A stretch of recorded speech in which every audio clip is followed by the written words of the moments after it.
नमस्कार, मैं आशीष कुमार, आप सभी का होस्ट एंड दोस्त। आज की क्लास में हम पढ़ेंगे कि पिछले लेक्चर में जैसे हमने पढ़ा कि किसी भी संख्या को अगर रूट के अंदर दिया हो तो उसको अपरिमेय संख्या कैसे सिद्ध करेंगे। तो आज की क्लास में हम पढ़ेंगे कि उसी तरीके का सवाल अगर दिया हो √3, √5, √7, √8, √7, √11, √13 या फिर ऐसे दिया हो कि 2 + √7 या फिर 3 - √5, जैसे भी दिया हो, 5 √2 + 6, कैसे भी दिया हो, तो आप इस तरीके की लिखी हुई संख्या को आप कैसे अपरिमेय संख्या सिद्ध कर सकते हैं।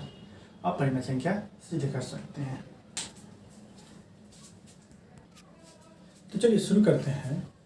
सवाल है, उदाहरण दिया है आपका कि सिद्ध कीजिए कि √3 एक अपरिमेय संख्या है। सिद्ध कीजिए कि √3 एक अपरिमेय संख्या है। ठीक है, उदाहरण है आपका √3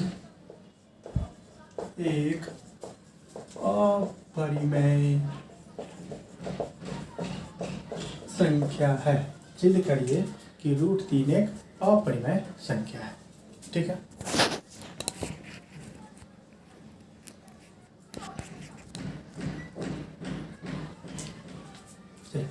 तो सिद्ध करिए कि √3 एक अपरिमेय संख्या है। तो हम सबसे पहले बताए थे कि इस तरीके का सवाल में हम क्या करेंगे। पहला क्या मानेंगे कि √3 एक परिमेय संख्या है। जब √3 एक परिमेय संख्या है तो हम √3 को a/b के रूप में लिख सकते हैं।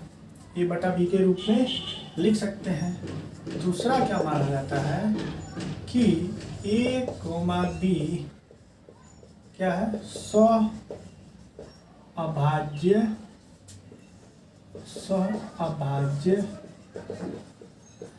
संख्या है। दूसरा क्या माना जाता है कि a, b जो है वो a और b क्या है, अभाज्य संख्या है। ठीक है, तो चलिए आगे बढ़ते हैं। हम इस समीकरण को एक मानते हैं। अगर हम √3 को a/b के रूप में लिख सकते हैं दोनों तरफ वर्ग करने पर, दोनों तरफ करने पर हमें क्या प्राप्त होगा, √3 का स्क्वायर बराबर a² + b²। ठीक है, तो √3 का स्क्वायर क्या होता है आपको पता है, 3 होता है, जो कि आपको देगा a² + b²। 3/1 इसको इससे गुना करेंगे और इसको इससे गुना करेंगे। ठीक है, तो आपका मिलेगा 3b² = a²। फिर अगर इसको सजाने के बाद आपको क्या मिलेगा, a² = 3b², a² = 3b²। ठीक है, यहाँ पे दिख रहा है आपको। चलो यहाँ पे हम लिख रहे हैं कि a² = 3b²। ये समीकरण दूसरा हो गया।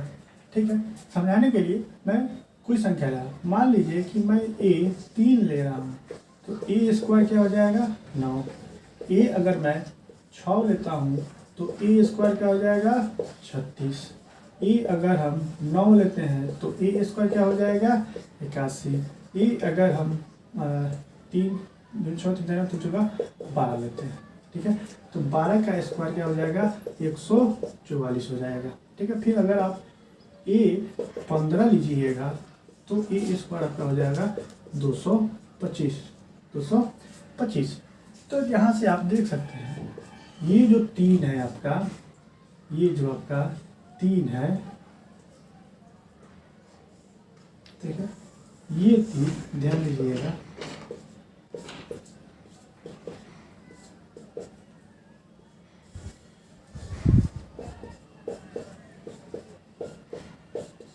ठीक है, ध्यान दीजिएगा।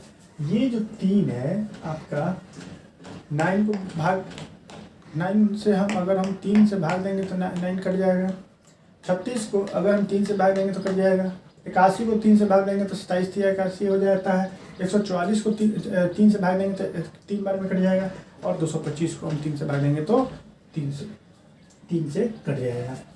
तो यहाँ से ये 3 इस ए स्क्वायर को विभाजित कर रहा है, ठीक है। तो हम लिखेंगे 3 ए स्क्वायर को विभाजित करता है, तो 3 ए को भी विभाजित करेगा। क्या करेगा?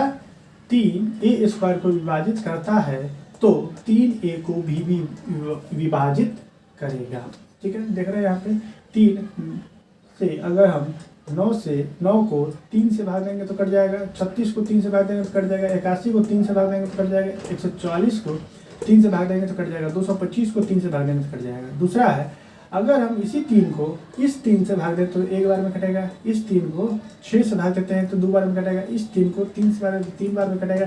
इस 3 को 12 से भाग देंगे तो 4 बार में कटेगा। इस 3 को 15 से भाग देंगे तो 5 बार में कटेगा। आपकी इच्छा है तो आप 3 का पहाड़ा लिख दो, उसका स्क्वायर कर दो और इसी तरह से आप बनाते चलो। तो यहाँ से आप देख सकते हैं कि 3 जो है ए स्क्वायर को विभाजित करता है, तो यही 3 इस ए को भी यही 3 इसी ए को विभाजित करेगा। तो यही चीज़ हम यहाँ पे लिख रहे हैं, ठीक है। ये सब हटा देने के बाद हम लिख रहे हैं, वीडियो पॉज करके आप यहाँ पे नोट डाउन कर सकते हैं। तो आप लिख सकते हैं, क्या लिख सकते हैं कि दूसरा समीकरण आपका क्या आया था 3b²। ये दूसरा समीकरण है, इसकी मदद से हम क्या लिख सकते हैं, ये वाली चीज़ हम यहाँ पे लिख रहे हैं, ठीक है। इसकी मदद से हम क्या लिख सकते हैं 3a² को विभाजित करता है तो 3a को विभाजित करेगा, ठीक है। अब चलिए, हमने माना a और b स्वाभाज्य संख्या है तो केवल एक से ही कटेगा, एक से अलावा किसी से नहीं कटेगा। चलिए अब आगे देखते हैं कि यह a और b जो माना स्वाभाज्य संख्या है, ये तो एक बार में 3 से, a जो a है वो 3 से कट रहा है। अब b को देखते हैं कि b भी 3 से कट रहा है या नहीं। तो हम a बराबर आगे के स्टेप में क्या करेंगे, a बराबर 3c रखेंगे। a बराबर 3c रखेंगे। e कहाँ रखेंगे, a की जगह पे। तो हम हमें क्या मिलेगा 3c² बराबर 3b² मिलेगा। यहाँ से आप देखिएगा 3 9c² = 3b²। सजा के लिखने पर ये आपको मिलेगा 3b² बराबर 9c², ठीक है। अगर आप इसको ऐसे लिखते हैं, लिख सकते हैं, ये लिख सकते हैं, आराम से लिख सकते हैं, कोई दिक्कत नहीं है। 3 3 3 3 तो यहाँ पे लिख सकते हैं b² = 3c², b² = 3c²। तो यही चीज़ हम यहाँ पे लिख रहे हैं आपको।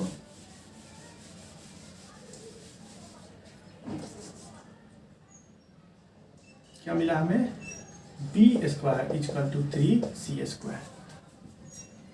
ये तीसरा नंबर, ध्यान से देखिएगा।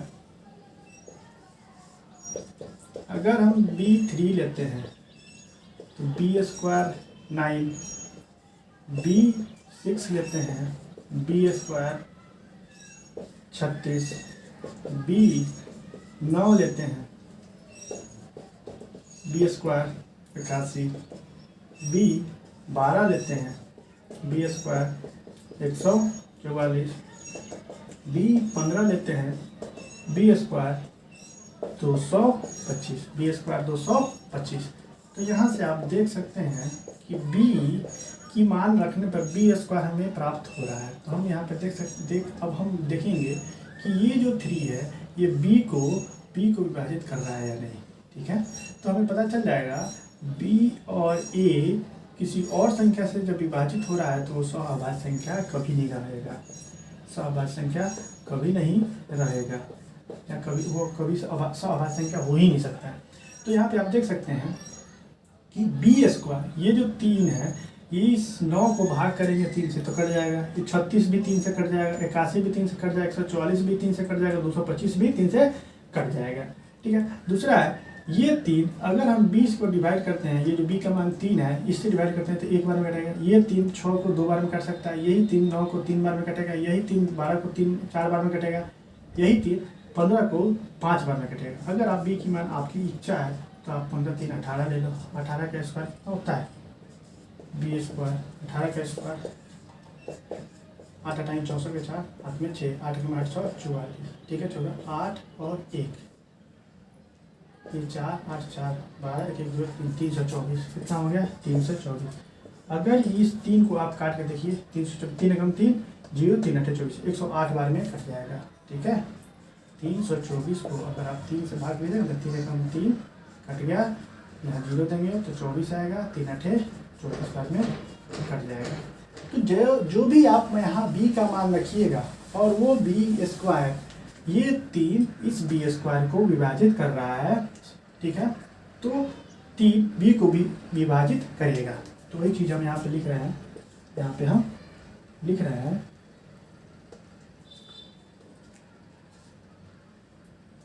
3 b स्क्वायर को विभाजित 3 b स्क्वायर को विभाजित करता है तो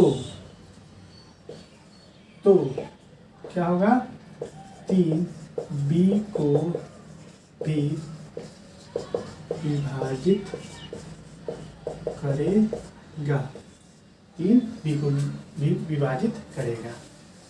तो ये तो समझाने के लिए लिखे थे तो आप समझ गए होंगे। ठीक है,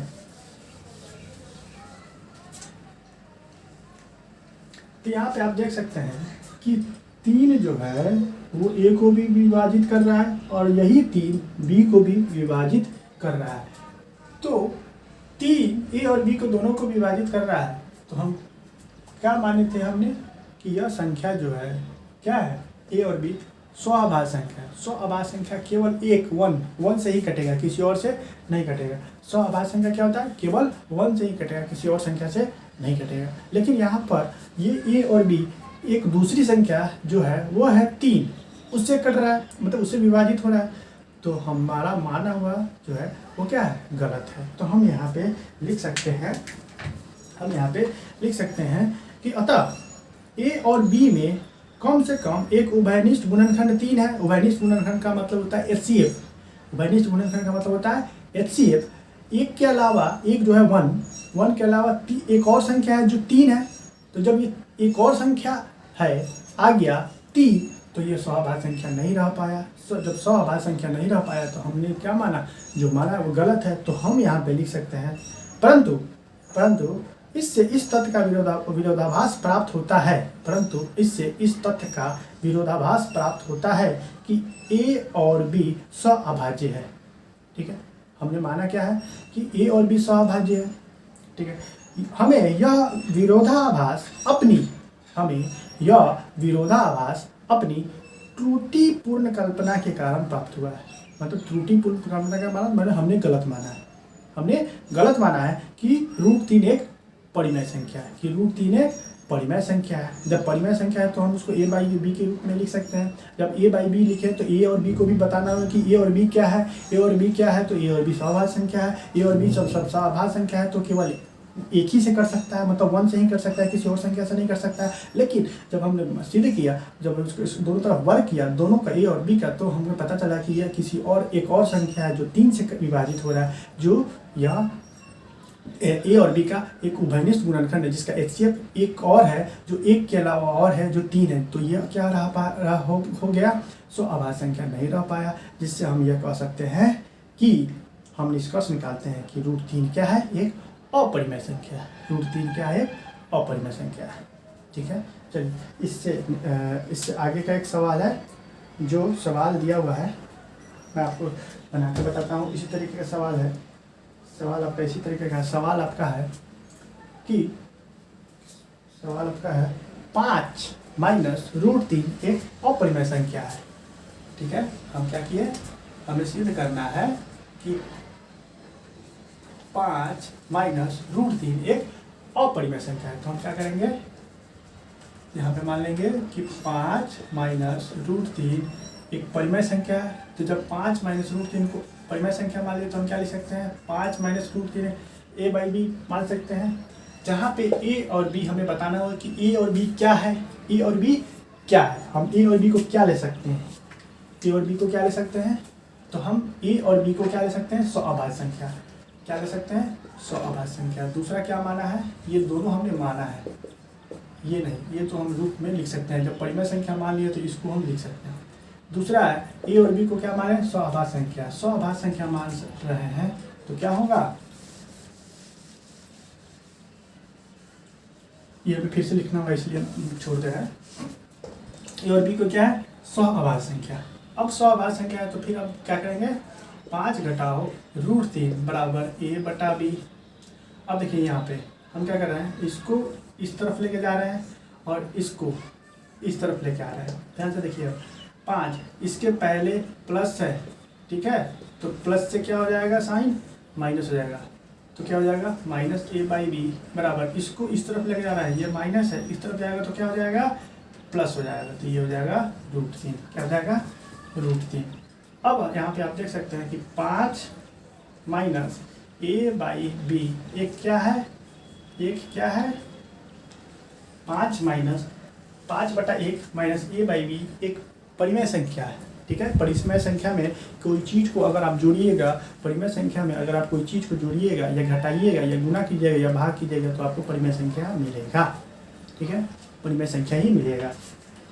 तो हम यहाँ पे अभी सिद्ध किए हैं कि रूट 3 क्या है, रूट 3 अभी हमने सिद्ध किया है कि रूट 3 क्या है, एक अपरिमेय संख्या। अगर इससे आपको ज़्यादा आगे बेहतर करना है तो इसको आप क्या मान लीजिए, बड़ा कैपिटल P और कैपिटल Q, कैपिटल P और capital Q is equal to root 3 आप मान सकते हैं, ठीक है।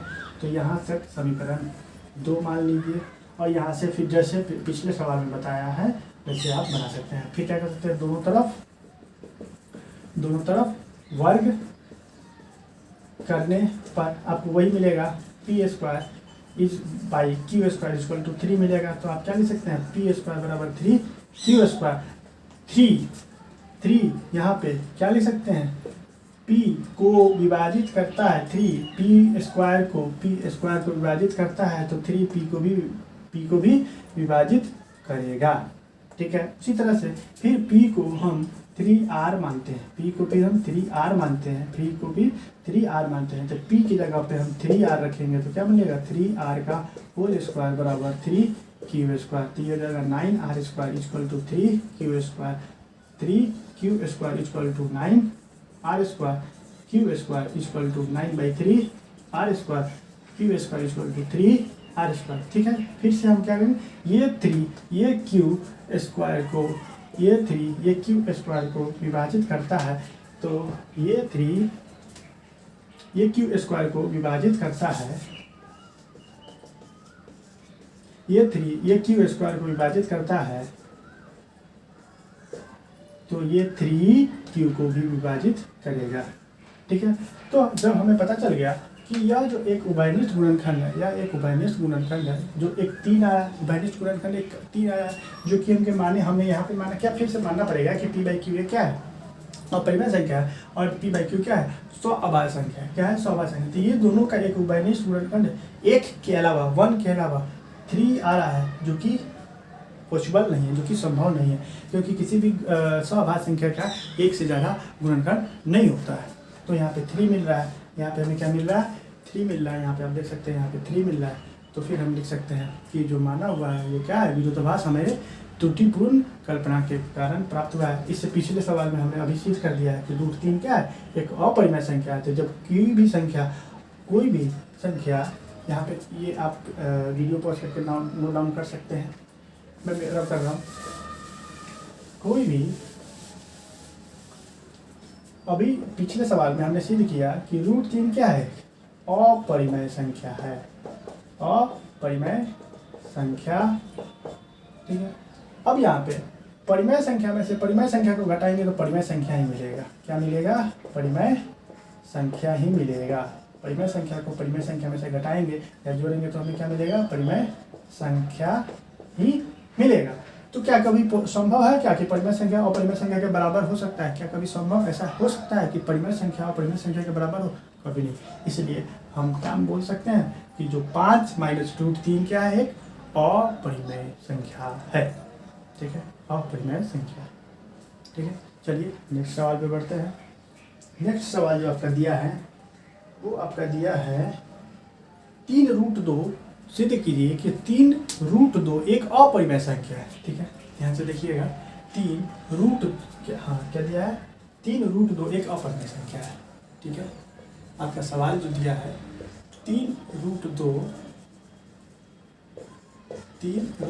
एक अपरिमेय संख्या है, तो हम इसको क्या मानेंगे, 3√2 एक परिमेय संख्या है। फिर भी लिखेंगे कि 3√2 को हम a/b के रूप में लिख सकते हैं। फिर a/2 क्या है, b क्या है, अभाज्य संख्या है। फिर हम क्या करेंगे, यहाँ से 3√2 बराबर a/b लिखेंगे। ये अभी इसका नहीं है, ये सेम चीज़ लिखना पड़ेगा, बस यहाँ पे हम ये हटा देते हैं ताकि हमें ये चीज़ बार बार ना लिखना पड़े। ठीक है, 3√2 a/b है। क्या किए, दोनों तरफ वर्ग कर, पहले इसको सजा लेते हैं, पहले इसको सजा लेते हैं। तो हम लिख सकते हैं √2 बराबर a, इसको कैसे लिख सकते हैं, 3 गुणे √2 बराबर a/b। जब ये कोई चीज़ इधर गुणा में होता है, जब इसको दाहिने तरफ लेके जाते हैं तो क्या होता है, भाग में हो जाता है। तो √2 बराबर 1/3 गुणे a/b, √2 बराबर a/3b। अब हमें पता है कि √2, सबसे पहला जो एग्जाम्पल है, उदाहरण है, पिछले वीडियो में आप जाके देख सकते हैं। सबसे पहला जो वीडियो है, मतलब इसका जो चैप्टर अपरिमेय संख्या वाला वीडियो है, उसमें हमने सिद्ध किया है कि √2 एक अपरिमेय संख्या है। तो ये तो एक परिमेय संख्या है, ये तो एक परिमेय संख्या। किसी भी परिमेय संख्या में भाग कीजिए, गुणा कीजिए, जोड़ कीजिए, घटा कीजिए, वो आपको परिमेय संख्या ही मिलेगा।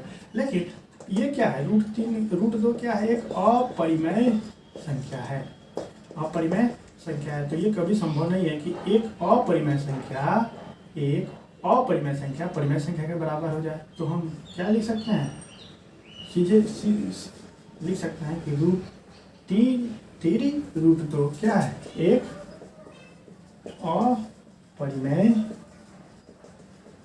संख्या है। √3 ये क्या है, अपरिमेय संख्या है। ठीक है, तो इस तरीके का सवाल आप इस तरीके से बना सकते हैं। ठीक है, आगे इसका प्रश्नावली का जो सवाल है वो मैं आपको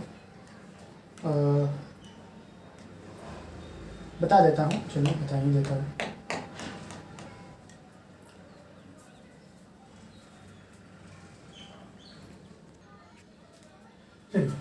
आगे आपका सवाल है, सिद्ध कीजिए कि √5 एक अपरिमेय संख्या है। सिद्ध करिए कि √5 एक अपरिमेय संख्या है। ये जो है हमारा प्रश्नावली 1.3 का पहला सवाल है। ठीक है, इसी पे बेस्ड दूसरा सवाल है, नहीं दूसरा सवाल मैं बता दूंगा, इसी पे बेस्ड आपको तीसरा का, ठीक है, प्रश्नावली 1.3 का फर्स्ट सवाल ये है, सिद्ध करिए कि √5 एक अपरिमेय संख्या है। दूसरा सवाल है, सिद्ध कीजिए कि 3 + 2√5 एक अपरिमेय संख्या है। तीसरा सवाल है 1/√2 एक अपरिमेय संख्या है। चौथा सवाल है कि 7√5 एक अपरिमेय संख्या है। और पांचवा सवाल है 6 + √2 एक अपरिमेय संख्या है। तो 3 + 2√5 और 6 + √2, ठीक है, तीनों सवाल बता देता हूँ। बाकी आपका एक सवाल पहले बता चुका हूँ कि 3√2 एक अपरिमेय संख्या है, तो आप उसके हिसाब से 7√5 अपरिमेय संख्या बता सकते हैं। ठीक, हाँ ठीक है। तो चलिए, हमने क्या माना कि √5 एक परिमेय संख्या है। तो √5 को जब परिमेय संख्या मान लिए तो √5 = a/b हम लिख सकते हैं। √5 को हम a/b लिख सकते हैं। जब a/b लिख सकते हैं तो a और b को क्या मान लिया, सअभाज्य संख्या। क्या मान लिया, सअभाज्य संख्या। ठीक है, तो हमने हम क्या करेंगे, √5 इक्वल टू a/b, दोनों तरफ वर्ग करने पर, दोनों तरफ वर्ग किए तो √5 का whole square equal to a/b का होल स्क्वायर। ठीक है, √5 का होल स्क्वायर करिएगा तो आपको 5 मिलेगा, a²/b² मिलेगा। ठीक है, फिर cross multiply 5b² equal to a², 5b² equal to a², फिर आप सजा के लिखिएगा तो आपको ये मिलेगा a² इक्वल टू 5b²। ये समीकरण दूसरा हो गया, क्वेश्चन दूसरा हो गया। ठीक है, मैं समझाने के लिए फिर लिखूंगा, टेंशन ना लें।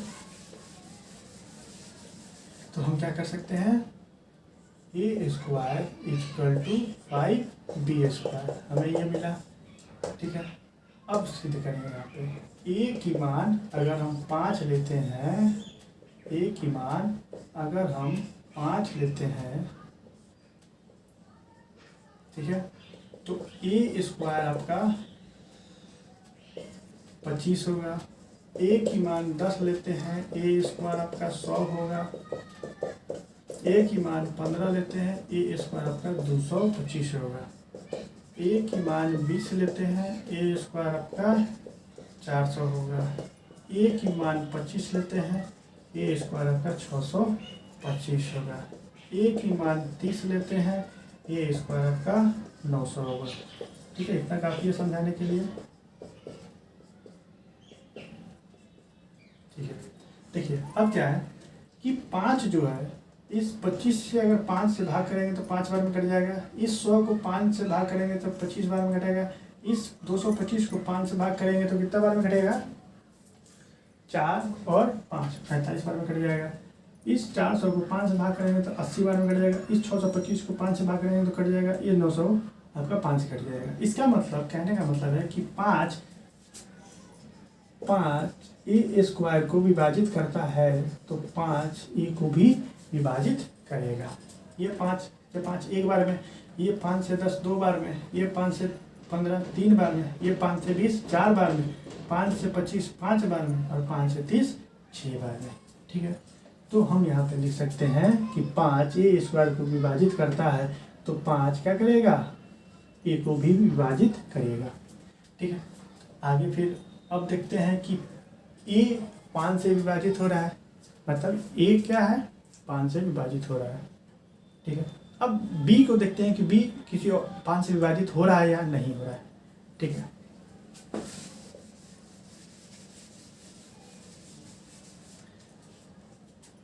तो हम क्या करेंगे, a की जगह पे 5c रखेंगे। a की जगह पे 5c रखेंगे तो हमको मिलेगा 5c का whole square equal to 5b का होल स्क्वायर। 5c का whole square equal to 5b का, ये आपको 25c² मिलेगा, ये 5b² मिलेगा। 25c² इक्वल टू 5b² मिलेगा। तो आप इसको सजा के लिखिएगा तो आपको ये मिलेगा 25, तो b² इक्वल टू 5c²। आपको ये मिला, ये मैं यहाँ पे लिख रहा हूँ, ये हटाने के बाद। ठीक है, यहाँ पे आप वीडियो पॉज करते हैं या नोट डाउन कर सकते हैं। तो आपको क्या मिल गया, b² equal to 5c²। Same process. अब आगे के सवाल से मैं नहीं बताऊंगा, आगे के सवाल में आप खुद समझ जाइएगा।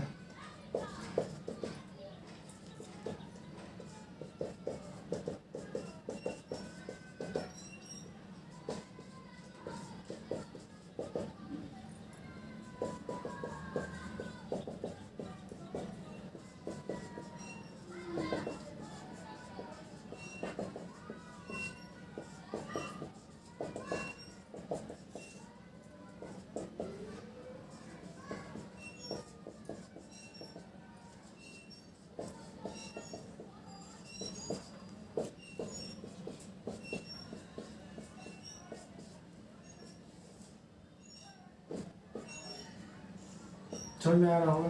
ठीक है, तो ये 5 इस 25 को भाग कर सकता है, यही 5 100 को काट सकता है, यही 5 225 को काट सकता है, यही 5 400 को काट सकता है, यही 5 625 को काट सकता है, यही 5 900 को काट सकता है। ठीक है, मतलब b की मान 5 रखे तो b स्क्वायर 25 हो गया, तो ये 5 b स्क्वायर को विभाजित कर रहा है, तो हम यहाँ पे लिखेंगे 5 b स्क्वायर को विभाजित करता है तो 5 b को भी विभाजित करेगा, b को भी विभाजित करेगा।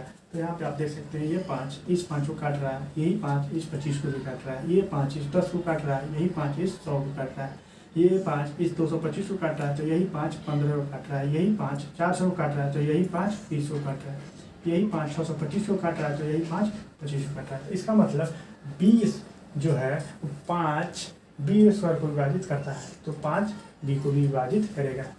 ठीक है, तो हमें एक उभयनिष्ठ गुणनखंड कौन सा मिल रहा है? 5। कौन सा मिल रहा है? 5। तो उभयनिष्ठ गुणनखंड कौन सा मिल रहा है? 5। तो हम कह सकते हैं a और b में लिख देते हैं ताकि आपको सुविधा रहेगा, हम लिख देते हैं। अतः a और b में, हालांकि ये आपको नोट्स लिखा हुआ मिल जाएगा, आपको हमारे कम से ऐप पर कम से कम एक उभयनिष्ठ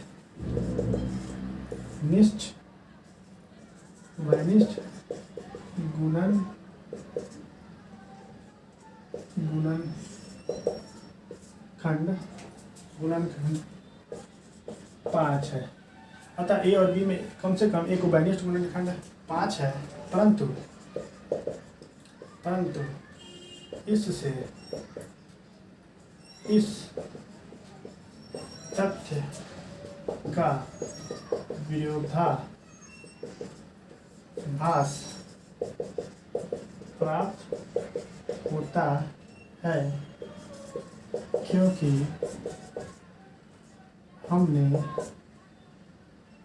प्राप्त होता है ए और बी प्राप्त होता है ए है कि ए और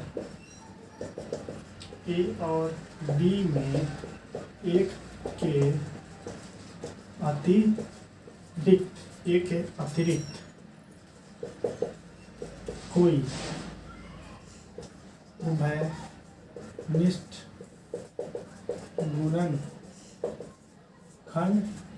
नहीं है, परंतु इससे इस तथ्य का विरोधाभास प्राप्त होता है कि ए और बी में एक के अतिरिक्त कोई उभयनिष्ठ गुणनखंड नहीं है।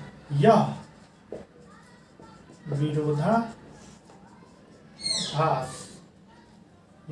विरोधाभास हमें इस कारण प्राप्त हुआ है क्योंकि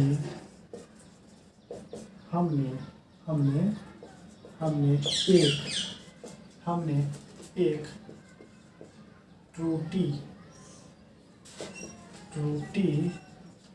त्रुटिपूर्ण कल्पना कर ली है। √5 एक परिमेय संख्या है। √5 एक परिमेय संख्या है। अतः हम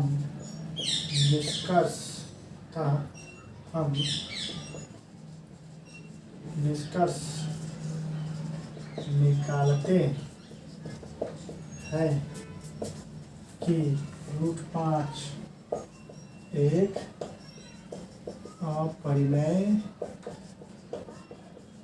संख्या है। अतः हम निष्कर्ष निकालते हैं कि √5 एक अपरिमेय संख्या है। ठीक है, तो मैं हट जाता हूँ। आप इस तरह के जो भी लिखा हुआ है यहाँ से आप वीडियो पॉज करके लिख सकते हैं, देख सकते हैं।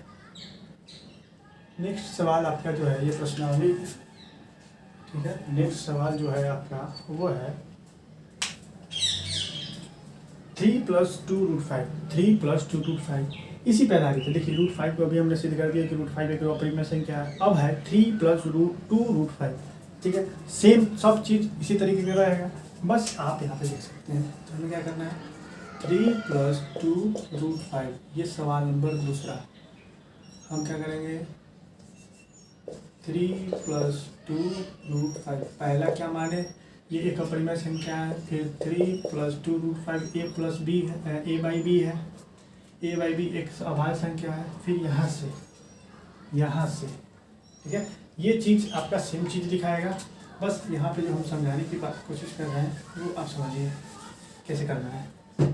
ये चीज़ हम नहीं लिखेंगे दोबारा, सिर्फ चीज़ वही रहेगा। हमें क्या लिखना है कि 3 + 2√5 = a/b, 2√5 = a/b घटाओ 3, फिर √5 = a/2b घटाओ 3/2।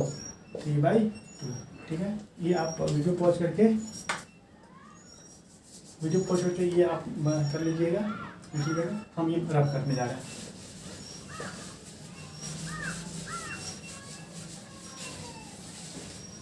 ठीक है, 3 +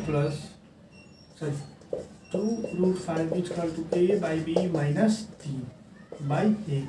देखिए ये 2√5 लिखा हुआ है, तो इसको हम क्या कर सकते हैं, √5 = a/2b - 3/2, 2 से भाग कर दिए दोनों तरफ। ठीक है, तो हम यहाँ पे आप देखिए कि √5 एक अपरिमेय संख्या है। अभी जस्ट पीछे इसके सिद्ध किए हैं, पर यहाँ पे a/2b घटाओ 3/2, ये क्या है, एक परिमेय संख्या है। इसका भाग करें या घटाएं, ये आपको क्या मिलेगा, परिमेय संख्या मिलेगा, परिमेय संख्या मिलेगा। ठीक है, ये आपको परिमेय संख्या मिलेगा। तो यहाँ से आप परिमेय संख्या अपरिमेय संख्या के बराबर, परिमेय संख्या अपरिमेय संख्या के बराबर कभी नहीं हो सकता है। परिमेय संख्या अपरिमेय संख्या के बराबर कभी नहीं हो सकता है, इसीलिए 3 + 2√5 क्या है, एक अपरिमेय संख्या है। चलिए ठीक है, नेक्स्ट सवाल इसी तरह का है। वो जो है वो मैं आपको बता देता हूँ कि लिखा हुआ है NCERT का क्वेश्चन नंबर 3 का थर्ड क्वेश्चन नंबर थर्ड का, सॉरी पहले सेकंड बता देता हूँ फिर थर्ड बताऊँगा। लिखा हुआ है एक्सरसाइज, सॉरी क्वेश्चन नंबर 3 का सेकंड क्वेश्चन, लिखा हुआ 1/√2 एक अपरिमेय संख्या है। तो हम क्या करेंगे, 1/√2 एक अपरिमेय संख्या है। फिर 1/√2 1/b है। फिर यहाँ से क्या करेंगे, 1/√2 = 1/b।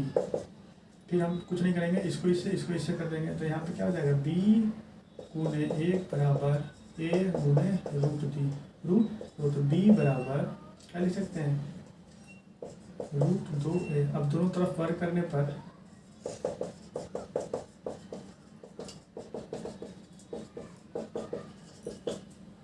ठीक है, दोनों तरफ वर्ग करने पर आपको क्या मिलेगा, b² = 2a²। फिर सेम जैसे √2 का अपरिमेय संख्या सिद्ध किया है वैसे ही सिद्ध करना है। ठीक है, जैसे अपरिमेय संख्या सिद्ध किया है वैसे अपरिमेय संख्या सिद्ध किया है वैसे ही √2 को, और जैसे अपरिमेय संख्या सिद्ध किया है जैसे √2 को अपरिमेय संख्या सिद्ध किया है। सेम प्रोसेस सेम प्रोसीजर, तरीका वही है, कोई बदलाव नहीं। चलिए ठीक है, यहाँ पे आपको समझ में आ गया। आगे है 6 + √2, मतलब सवाल नंबर 3 का थर्ड, 6 + √2, 6 + √2। ठीक है, 6 + √2 कहता है कि इसको सिद्ध करिए कि ये अपरिमेय संख्या है। 6 + √2, 6 + √2 सेम। ठीक है, फिर यहाँ पे क्या करेंगे, 6 + √2 = a/b, 6 + √2 = a/b।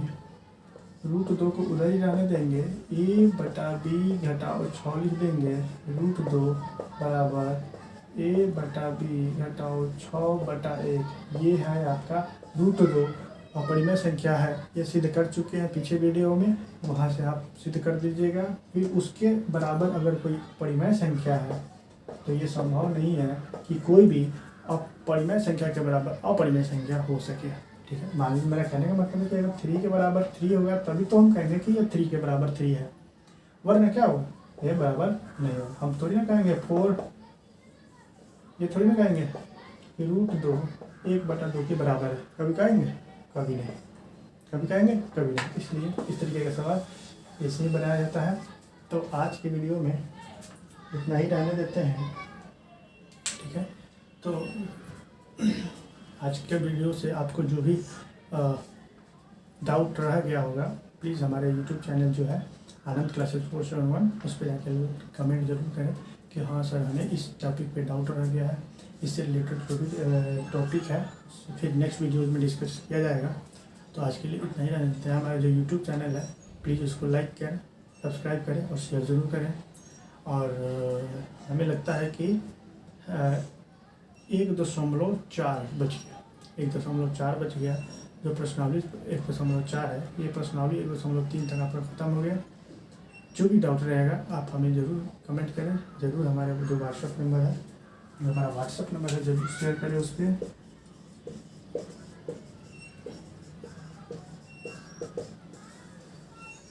ठीक है, दूसरा नंबर है